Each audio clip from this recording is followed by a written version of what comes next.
Hey John, have you heard about Typhoon Ragasa? It's heading towards the Philippines, and they're preparing for the worst. Này John, cậu có nghe về siêu bão Ragasa không? Nó đang hướng về Philippines và họ đang chuẩn bị cho kịch bản xấu nhất. Yes, I read about it. The authorities are taking all necessary precautions. Mình có đọc về nó. Chính quyền đang thực hiện tất cả các biện pháp phòng ngừa cần thiết. It's terrifying. The storm is expected to make landfall soon. Thật đáng sợ. Dự báo bão sẽ đổ bộ trong thời gian tới. Indeed, the government has ordered evacuations in high-risk areas. Đúng vậy, chính phủ đã ra lệnh sơ tán ở các khu vực có nguy cơ cao. That's a wise decision. Better safe than sorry. Đó là quyết định sáng suốt. Thà an toàn còn hơn hối hận. Absolutely.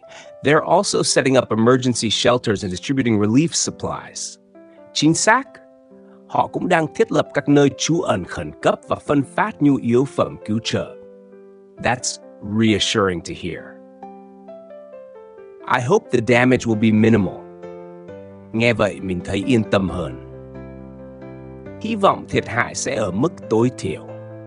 Me too.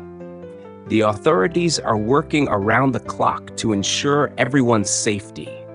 Mình cũng hy vọng vậy. Chính quyền đang làm việc suốt ngày đêm để đảm bảo an toàn cho mọi người. It's heartening to see such swift action. Thật đáng mừng khi thấy hành động nhanh chóng như vậy. Yes, preparedness is key in disaster management. Đúng vậy, sự chuẩn bị là chìa khóa trong quản lý thiên tai. I agree. Let's hope the storm weakens before it reaches land. Mình đồng ý. Hy vọng bão sẽ suy yếu trước khi đổ bộ. Fingers crossed. In the meantime, we should stay informed and follow official updates. Hy vọng vậy. Trong khi chờ đợi, chúng ta nên cập nhật thông tin và theo dõi các thông báo chính thức. Definitely. Stay safe, John. Cậu giữ gìn an toàn nhé, John. You too, Anna. Take care. Thank you for watching.